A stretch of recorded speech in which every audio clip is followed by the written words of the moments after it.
بسم الله الرحمن الرحيم يسبح لله ما في السماوات وما في الأرض الملك القدوس العزيز الحكيم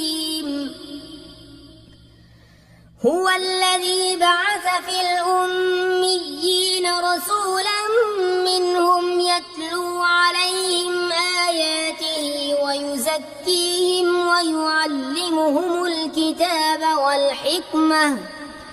وإن كانوا من قبل لفي ضلال مبين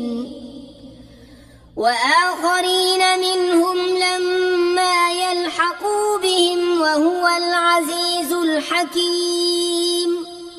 ذلك فضل الله يؤتيه من يشاء والله ذو الفضل العظيم مثل الذين حملوا التوراة ثم لم يحملوها كمثل الحمار يحمل أسفارا بئس مثل القوم الذين كذبوا بآيات الله والله لا يهدي القوم الظالمين قل يا أيها الذين هادوا إن زعمتم أنكم أولياء لله من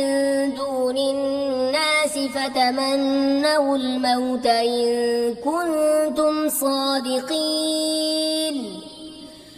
ولا يتمنونه أبدا بما قدمت أيديهم والله عليم بالظالمين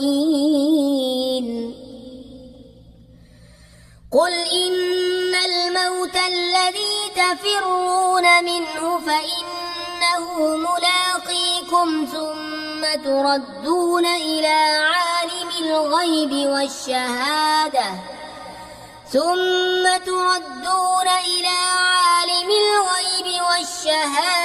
فينبئكم بما كنتم تعملون يا أيها الذين آمنوا إذا نودي للصلاة من يوم الجمعة فاسعوا إلى ذكر الله وذروا البيع ذلكم خير لكم إن كنتم تعلمون فإذا قضيت الصلاة فانتشروا في الأرض وابتغوا من فضل الله واذكروا الله كثيرا لعلكم تفلحون وإذا رأوا تجارة أو لهوا انفضوا إليها وتركوك قائما قل ما عند الله خير من اللهو ومن التجارة والله خير الرازقين